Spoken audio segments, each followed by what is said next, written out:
Okay, first, please overlook the AC because it's pretty loud where I'm located in the house.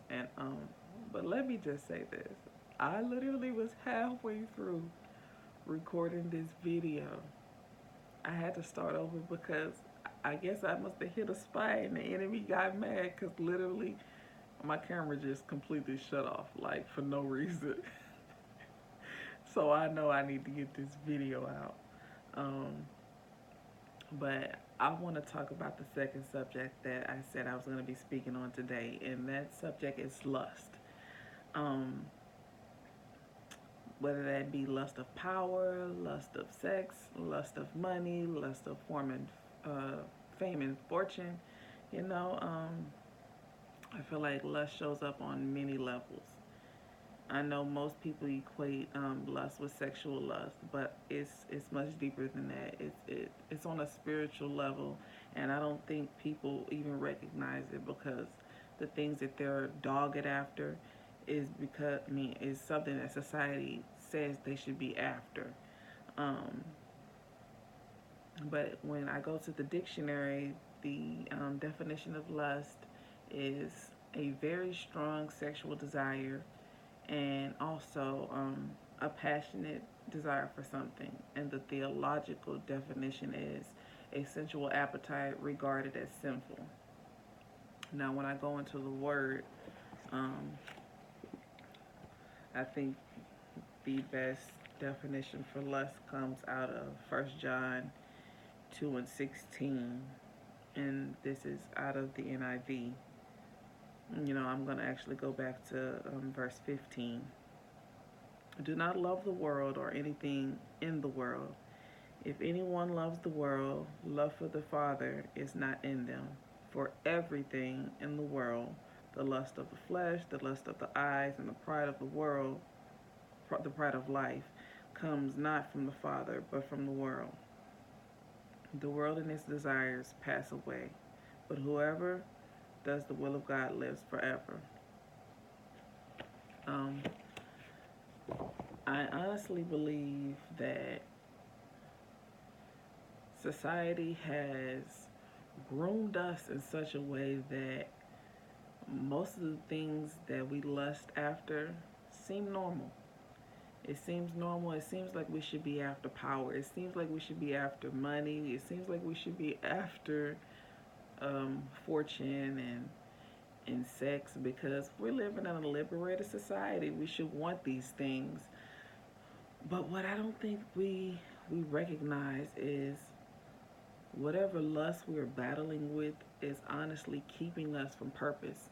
And me being a person that believes that purpose was put in with put within all of us, like we all have a purpose that we are living for or we were put on this earth for.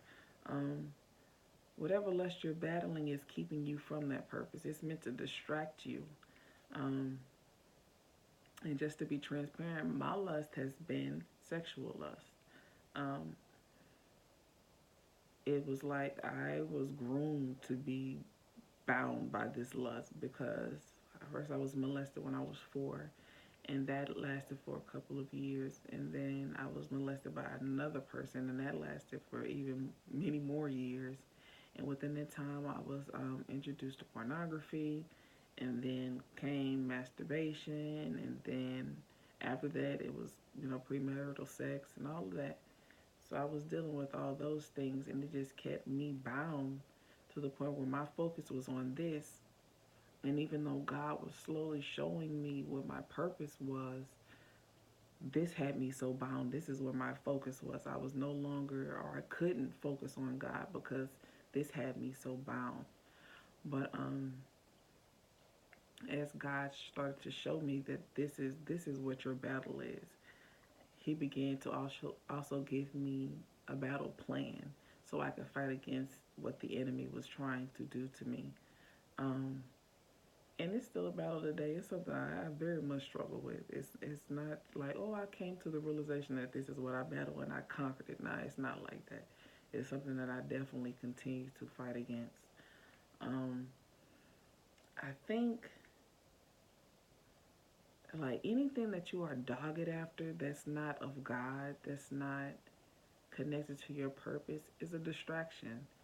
And anything that you want more than you want purpose is lust.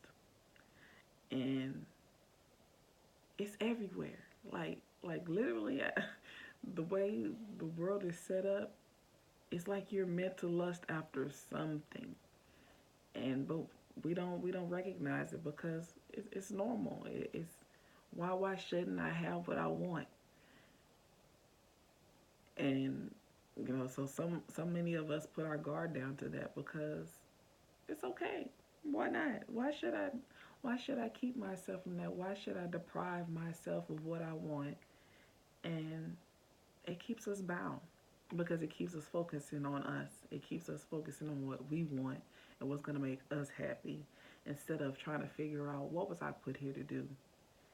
When you get to the point where purpose and living the life that God intended for you, when that becomes the focus, when you see lust coming, you're more aware of it.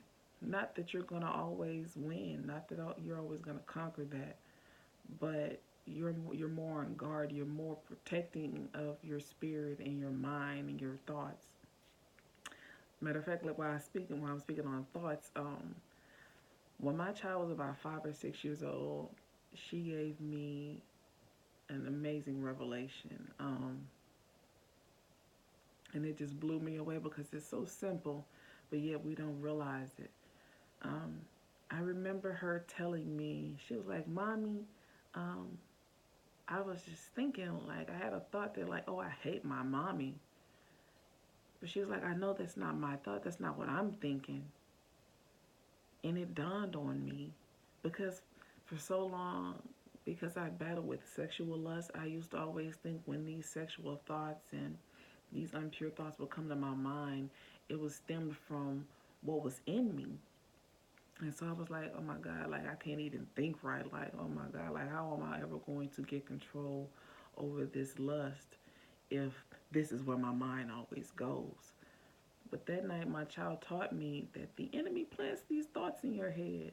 Like, because once you allow that thought to take root, you allow it to, you allow yourself to be drawn in that direction. So that's why the word says, cast down any thought that exalts itself over the knowledge of God. Like you have to cast that stuff down immediately. You can't even let it simmer for a second because it'll take root.